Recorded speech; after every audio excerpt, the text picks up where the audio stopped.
Bienvenidos a Mente, el podcast que explora las fronteras del éxito y la superación personal. En este episodio tenemos a un invitado realmente inspirador, Miguel Mendoza. Desde su infancia, Miguel ha estado marcado por la ambición, soñando con un futuro en el fútbol, pero a los 13 años enfrentó su primera gran batalla. Fue diagnosticado con colitis ulcerosa severa. Fue en Jalisco, México, donde encontró un tratamiento alternativo que lo curó en solo 6 semanas. Miguel vivió una intensa batalla interna, tanto mental como física, en México, pero fue allí donde descubrió su visión para la vida. Gracias a un libro motivacional que su madre le mostró, The Success Principles, de Jack Canfield, Miguel, aún en su adolescencia, aprendió que la vida no tiene límites mientras mantengas el deseo y la disciplina. A su regreso a Washington, Miguel persiguió su sueño de jugar fútbol a nivel colegial. A pesar de los obstáculos como las lesiones y la paternidad a los 20 años, Miguel equilibró la escuela, el trabajo, el fútbol y la custodia compartida de su hijo Marcus, recibiendo becas y asistiendo a la universidad. A los 23, Miguel abrió su propio negocio, Leave Your Mark LLC, inspirado en su hijo Marcus, donde inicialmente entrenó atletas en velocidad y fuerza, ayudándoles a romper barreras mentales para alcanzar sus metas. A los 26 se sumergió de lleno en el mundo de las conferencias motivacionales y los podcasts, manteniendo el nombre Leave Your Mark. Su visión es clara: ayudar a las personas a comprender que su vida no tiene límites, independientemente de sus circunstancias, y ayudarles a cumplir su verdadera visión de vida. Así que siéntate, relájate y prepárate para un viaje de inspiración y motivación mientras exploramos la vida y las enseñanzas de Miguel Mendoza, aquí en Mente. Bienvenido, Miguel Mendoza. Hey, Mauricio Garcia here. Thanks so much for being with us. Today we have an amazing episode, since we're going to be talking about mindset, mental toughness, and the other sort of paradigms we need to adopt to have a lot of success. And we have a very special guest today who you're going to enjoy a lot, because this is the stuff that he talks about every single day. And so we're going to be inspired, I'm sure. So Miguel Mendoza, thank you so much for being with us today, brother. How are you? I'm good, Mauricio. Thank you for having me, man. It's a honor to be on this show. You know what? I couldn't stop scrolling on social media after just watching your stuff. It's like, this guy's speaking the language. This guy will probably be the perfect person to basically take Dimensional and the Mente series from now on, just because you talk a lot about that mental toughness. And with that, I'm curious to see how you define that. What's mental toughness to you? Mental toughness, great question. Mental toughness is going through hardships on your way to achieving success, getting the things that you want to get in this life. It's going through those hard times without retreating, right? Yes, we need to take rest every now and then. We need to make sure we're taking care of ourselves nutrition-wise, health-wise. But mental toughness is just, it's perseverance, right? It's you're pursuing something so much, and then when you face adversity, you find a way to keep going, right? And I'm not saying we're going to be perfect at it to begin with, but if you continue to persevere, that's where the mental toughness grows, right? A lot of people think that mental toughness is, we just go through things and then we kind of like give up and let it pass, and we consider that growing and getting us stronger. But that's not true at all. Just like patience, right? Patience doesn't grow by you losing your cool. Patience grows by you enduring that real either irritated moment or high pressured moment while keeping your cool composure. And so same thing with mental toughness. It's going through things repeatedly without giving up, without retreating, without breaking character. And if you do that enough times, that's how that mental toughness grows. Yeah, I hear it from many people. It's not about how many times you fall, right? It's just having the ability to get up just one more time. If you can get up that one more time, you're going to win. That's right. It doesn't matter. So obviously, failure sort of defines who you are today. And I'm taking a lot of these from the quotes that I got to dive deeper and really, just demystify the whole thing. So failure, you say, is a sort of the thing that makes you stronger, that makes you wiser. So if you're not failing, you're not succeeding. Now, I'm sure a lot of people have heard this before.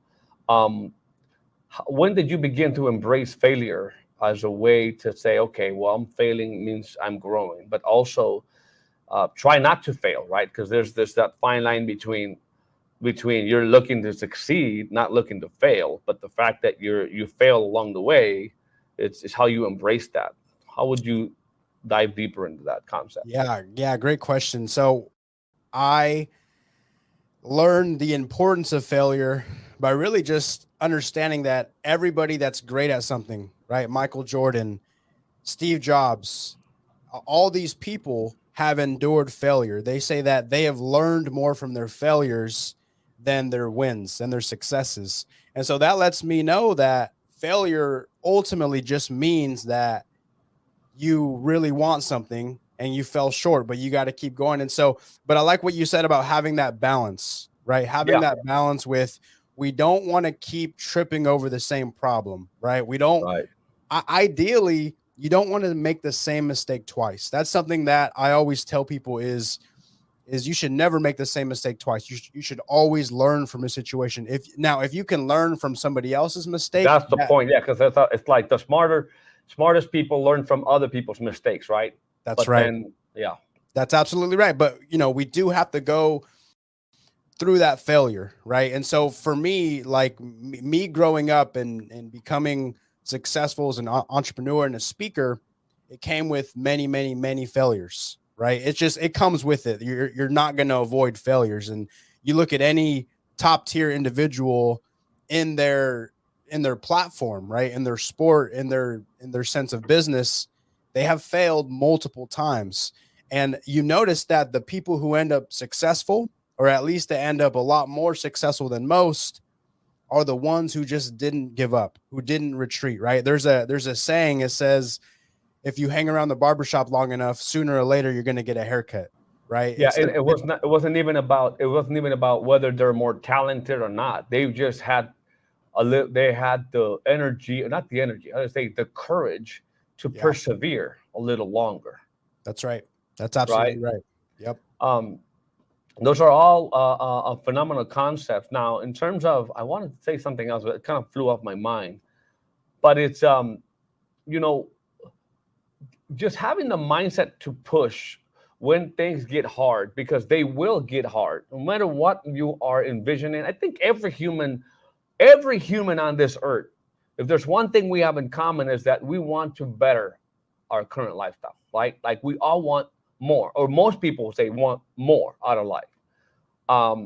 And it doesn't come without that hardship, without the setbacks.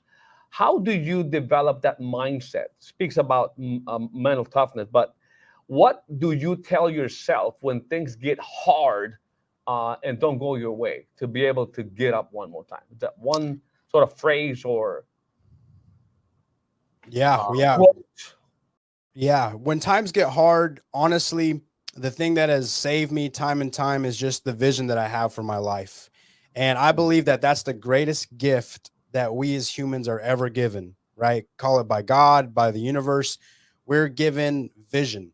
And a lot of people like to disagree. Like, what? I don't have a vision for my life. It's like, yeah, it's just at some point you allowed the world to bury it, right?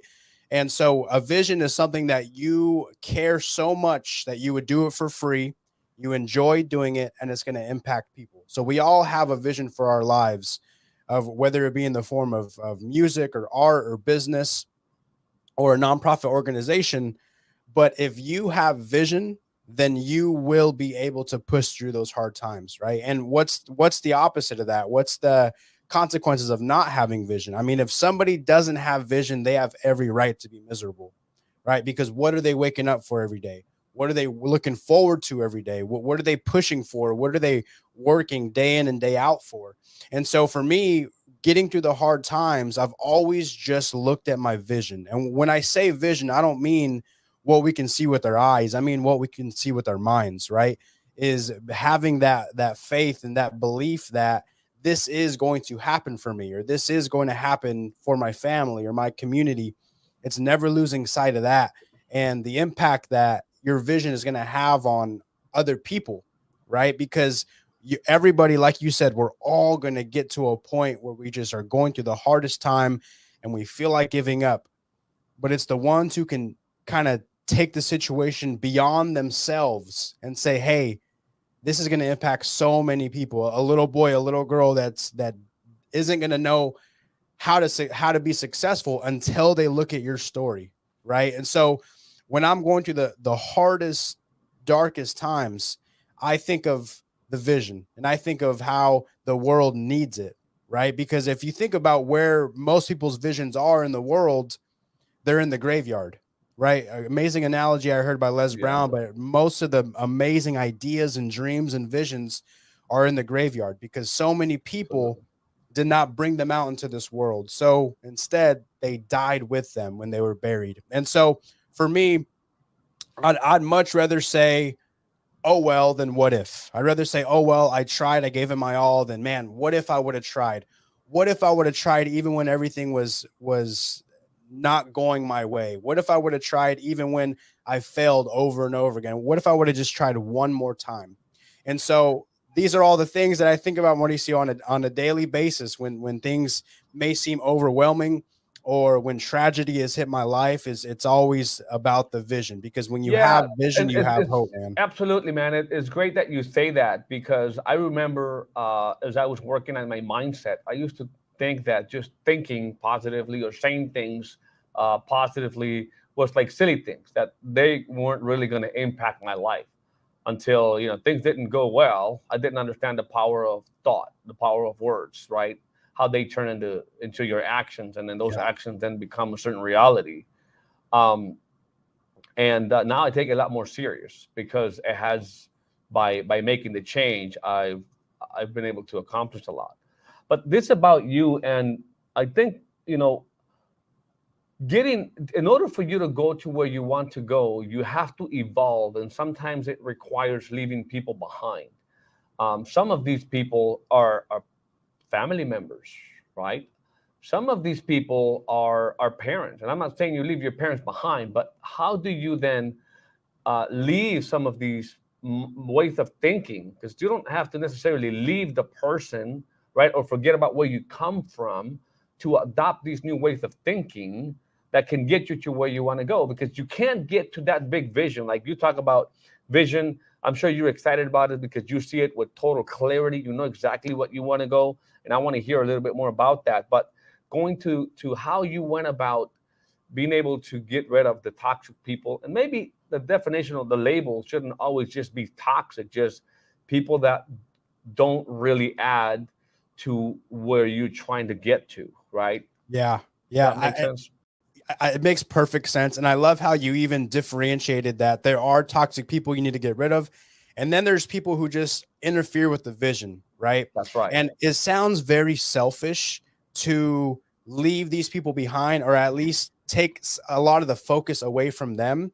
But I have 6 little siblings. And so what has helped me, and none of them live, I'm here in Portland, Oregon. A lot of them are in my hometown of Pasco, Washington, which is about a 4-hour drive. So a lot of them will call me and stuff, but I have to be very cautious with my time, whether it be family or old friends, whatever the case may be, because if you want to play the selfless card, right? I put air quotes there because it's not really being selfless. If you just want to hang out with the old friends and just keep doing what you guys have always been doing and just talk about stuff and never actually do it, that's actually selfish, because nobody wins in that situation. Nobody's going to be successful. But if you want to do what's looked at more as selfish in the eyes of others, really it's not selfish, because you are taking a leap into a little bit more isolation, maybe a lot more. Mm-hmm. And you're doing what's uncomfortable. You're breaking generational type curses. You're breaking generational type toxic relationships of like, hey, no, I know what I need to do for my life, and this is the direction that I need to go. If you would like to support that, if you would like to kind of fit this mold, then great. But if not, somebody has to go the way so they can show the way. Somebody has to leave the old neighborhood, leave the ways that we used to do things growing up, and actually go to the life of no limitations, so I can show all of you that if I could do this, you guys could do this, because we come from the same place. And it reminds me of an analogy of a rocket, right? So a rocket, when it takes off, it it first starts with launching pads. Right. And once it gets to a certain altitude, it leaves the launching pads behind so it can actually go out into a space, into its destination. And so we're the same way, right? Like everybody's in our life for a reason. Some of them may just be there for a season. And so it gets to a point where you're getting to a certain level to where you have to leave certain people behind. And if you don't, you're not going to make it to that destination. Just like that rocket. If it didn't leave those launching pads behind, it wasn't going to make it to its destination. And so again, this can sound very selfish to people, but really it's not. You know what I mean? And it's inevitable, though. I think, in my opinion, I think it's inevitable because as you adopt new ways of thinking, it's like you go into this different frequency that no longer aligns with the other frequency, and so you just you leave, even if originally you weren't intended to. You have to, and then you realize that in order to enter these new circles of successful people or the people that you're trying to model or wish to be, they think differently. There's all these levels of thinking. So to me, it almost happened organically as I was really kind of working on myself. I was so busy, right? You then found yourself in a complete different environment, and you then look back, if we could put it this way, and you no longer identify with these old ways of thinking or even habits or activities that you used to invest your time in, because you've just completely replaced them with other things. So people, whether you intentionally leave them or not, it's going to happen either or, because you're moving. It's like you're moving. So that was a great message. Now, to becoming an unstoppable person, have you identified a formula? Is there a formula that you follow that developed that unstoppable Miguel Mendoza? Yes, absolutely. Going towards your vision. Yeah. So I have 3 pillars to success, or 3 pillars to achieving your vision. And that's, you got to believe, right? You have to believe. That's step 1. You have to believe when times are favorable. You have to believe when times are not favorable. Believe in yourself, believe that you can actually achieve this vision. The second thing is discipline, right? You have to be disciplined. You have to do the things that you need to do despite how you feel, right? Everybody gets inspired with a great idea, but what happens when that inspirational feeling wears off? Are you still going to do the things that you said you were going to do long after the moment where you had this inspirational feeling is long gone? So discipline, very essential. And the third thing is consistency, right? You don't have to be extraordinary. You just have to do the ordinary things extra. Consistency will actually get you far ahead than most people. Like in the podcast industry, 99% of people don't make it past 25 episodes. So if you're just consistent enough to get to 26 episodes, you're the 1% of podcasters. And so, but really that's the way of life. Is even people who are naturally gifted, can they be consistent? Even the people who have really developed their craft and their work ethic, can they be consistent? And so those are definitely the 3 pillars that I live by, that I teach, that are definitely going to get you there. Absolutely. They were powerful. Now, obviously, the comparison game, I think we all sort of done that in our lives. I did it. I mean, in the beginning, and a lot of my frustration came because I'm thinking, well, I'm 20 and I got this guy who's 20 and he's like millionaire. He's got all this, done all that. Right. And and then at my 30s, the same thing. And now in my 40s, the same, well, I've gotten over that. And I heard from a great mentor of mine, it's like, you're only in competition with you.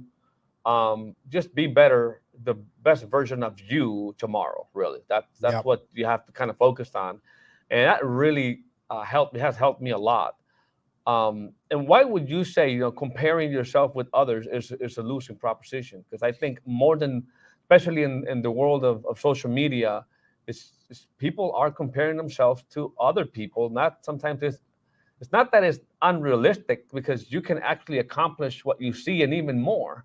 You just have to be obviously patient, put in the work, like you say, right? But this comparison thing, when did you realize comparing yourself was a losing proposition? I realized that when you look at life as like a gym, right? You look over to the left, you're going to see somebody in much better shape than you. But if you look over to the right, you're going to see somebody that's dying to be in your situation, in your position. And really, this goes back to that quote, comparison is the thief of all joy, right? Because, and yes, there's success, but even just borderline happiness, like you're never going to be truly happy if you're constantly comparing to what this person has, right? Right. Like when you were 20, comparing to what other 20-year-olds had, because at the end of the day, yes, there's a healthy dose of comparison that is good. It sets a nice goal. For inspiration. It's like you say, is the perspective is it's how you use it, right? If it's going to use to inspire, that's great, but not to compare, because that's different. It's like when you say, there's great power in gratitude. Like you can be happy, right? It's all perspective. It's how you look at things that are happening to you. And I know I'm jumping from one thing to the next, but I think it goes hand in glove into this whole thing, because how not to feel, like you're falling behind when somebody who's like half your age has done, at least financially or from a materialistic standpoint of what they show you on social media that they're doing, right? Versus just saying, hey, listen, that should serve me as an inspiration, but not necessarily as a comparison. Right. Yeah, no, it's definitely, I say, people ask me, oh, will you be happy once you're, or people ask me for advice, like, will I be happy once I'm successful? Will I be happy when this happens? It's like, look, if you're not happy right now, if you don't choose to be happy right now, then you're going to struggle.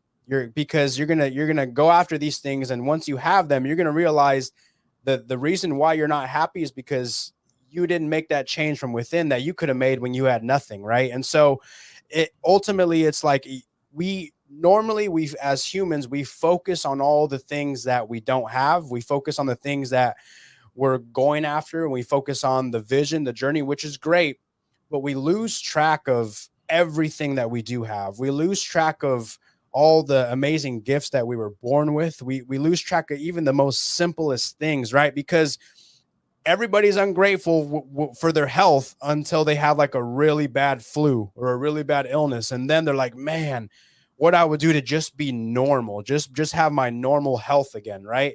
It takes these things for us to get our gratitude up, but that's the problem. That's why I believe that we're dealing with so much of this just sorrow and misery, is that we're losing track of how amazing life is in itself, how amazing our life is. I have a 6-year-old son, and him just being healthy and alive makes me happy.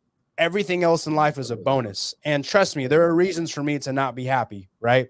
I'm not saying my life is perfect, but what are you focusing on, right? And then, I mean, kind of going back into comparison, is the only person that you really should compare with and compete with is yourself, like you were saying, Mauricio, because I always say, like, hell is dying one day and meeting the version of yourself that you were meant to be.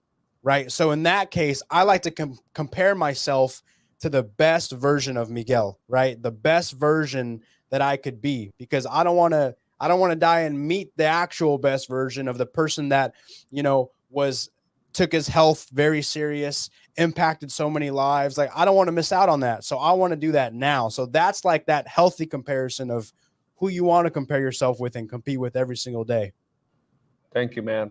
Listen, as we wrap up, I'm curious to know, because you're a very driven individual who's creating a lot of great content, inspiring a lot of people.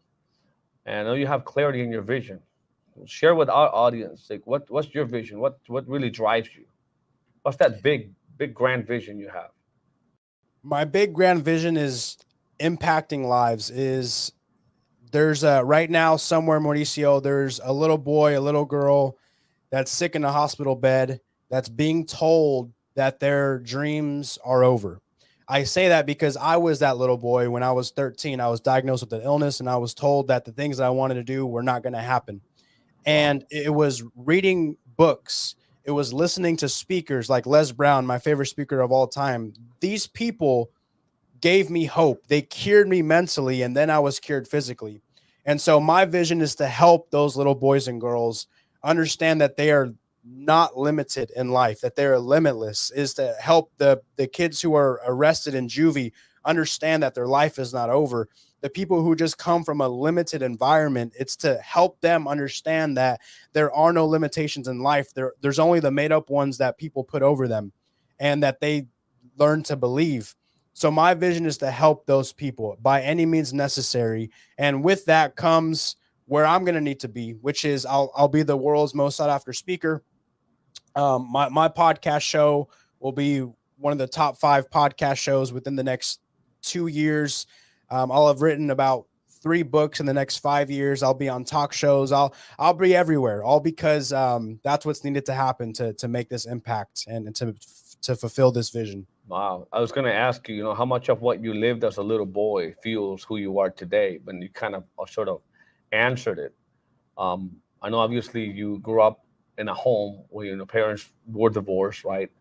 How much of, maybe they just ask in case you wanted to add some, how much of what you lived as a little boy fueled who you are today? You already described about, losing your health and being told that whatever you had as dreams were not going to happen. What other lessons you think should have put that chip on your shoulder today to get that drive?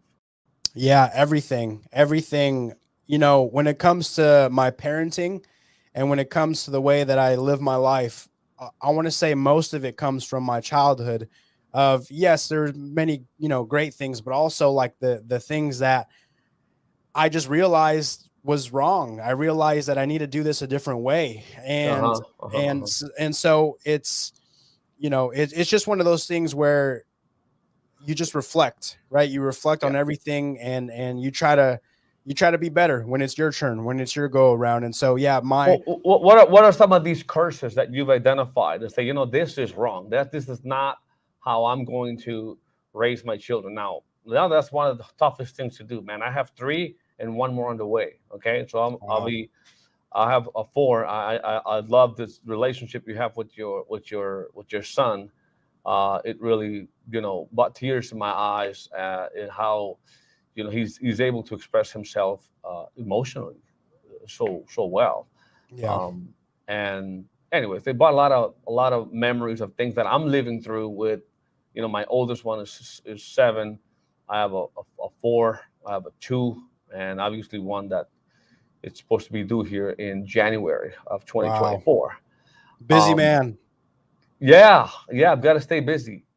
But just those curses, like there's some of the things that the way we were brought up. Like I know my parents and even the teachers, in their best of the intentions for us to learn from our mistakes, right? They would physically abuse us. They would, and in the escuela, the teachers would hit you, right, with whatever they could find, I guess. And some of these things that we know aren't necessarily the best practices and ways to raise children. I'm just curious to see what are some of these curses you've identified. We have to get into all of them, but some that you are sort of applying differently with your son.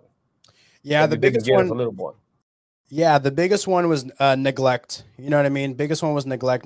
My parents divorced when I was 6, and they did the best they could. I love my parents. They're both from Mexico. They were pretty young when they came over to the States, but they did the best they could. But I mean, they were dealing with a divorce, their own lives and work, and my mom worked 2 jobs and everything like that. And so, yeah, it kind of just seemed like I had no one to go to. I had no one to talk to about things. I had to learn a lot of the things from the streets, from friends, which is not the best place to learn things. And so I struggled a lot, man. I struggled a lot. And I feel like one of the dangerous things for a child is to feel so alone. You have nobody to go to talk to about things. And so that's why that was the biggest one. And then things like drugs, alcohol, stuff like that.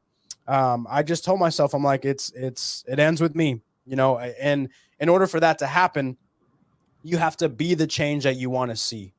Right. And so I knew step 1 was I needed to be the example. And so there was a lot of things I needed to change about myself, my anger, my patience, just all these characteristic traits. Like I was always a hard worker, but there were things in my heart, in the way that I loved that I needed to fix. And so yeah, I chose to break those generational curses, man. And it comes down to not giving your past an excuse. You can't, that can't be an excuse forever. I'll give you this quick story. Is there's a alcoholic dad and there's two sons. One of the son doesn't drink at all, and the other son is an alcoholic. And they asked the two boys, they're like, what happened? Like, why don't you drink? Oh, because my dad drank. Ask the other guy, why are you an alcoholic? Oh, because my dad was an alcoholic. So we come from many different backgrounds, but it cannot be an excuse for you to carry on or worse than that. Powerful. Yeah. You made me remember a comment. I made a video a while ago. I said, hey, I was sort of just sharing with people my journey, how I came from being the factory worker, right, earning minimum wage, to becoming the first millionaire in my family. And I was just describing what was the vehicle I utilized to do that. And I shared the story of one of my brothers who always said, hey, how are you doing it, right? I see you're having all this success, you're doing all this. And as much, as hard as I'm working, like I don't seem to be able to grow. But the comments were, instead of you trying to tell us what to do, why don't you help your own brother, sort of be successful. I'm like, it's very interesting how, you have siblings, I have siblings, and we grew up in the same home with the same values, and yet we all have so different outcomes. Right. Which always makes you wonder, what is it exactly? Is it, how much is it really depend upon the things we lived at home? Or how come is that I have such a different result than some of my brothers and sisters, right? That never really pursued what they wanted to do. They were always scared. And it just makes me wonder. I don't have an answer for that. I'm wondering if you have discovered something in that, because you have so many, completely different outcomes coming from the same sort of school or launching pad. Yeah. There's a lot of child psychology that goes into that. But ultimately, I believe once you get to the age of, 17, 18, 19, whatever you've gone through, it can no longer be an excuse. Like at that point, you learn what's right, what's wrong. You learn what's good, what's bad. You learn what's successful, and you learn what's failure. You learn what a winner is and what a loser is. And so at that point, you can no longer blame your past, because you know what you need to do. You know what's good. So it's now your responsibility to go get that, to fix what you need to fix and go get that. And I say this because I come from a really dark background. And we all know of people who come from a very, very dark, way worse than me, maybe way worse than all of us, backgrounds, who have found a way to succeed and live a happy, fulfilling life. So it can't be an excuse. Oh man, great message, Miguel. Hopefully you'll accept our invitation and have more conversations about this, because the whole point is, again, to inspire people. And I want them to know, obviously, that it requires a certain mindset to be able to get through things, to materialize whatever it is that you're trying to materialize, whether that's a vision and that goal. So thank you for that, my friend. Te mando un abrazo hasta allá, hasta donde te encuentras, and we'll see you next time, man. All right, Mauricio. Thank you for having me, man. I'll come back anytime. I love your show. Thank you. Take care. As you can see, the mindset of a winner, right? We just went through at least 10 to 15 ways of thinking and mindset that enables, and I think these are universal, that can actually help anybody help them get from where they are now to where they want to go. So hope you took some notes. Make sure that you share this with the people you love. And if you want to follow Miguel Mendoza, his information will be somewhere around where you're watching this interview. So with that being said, thanks so much for spending time with us today. We'll see you in the next interview. Take care.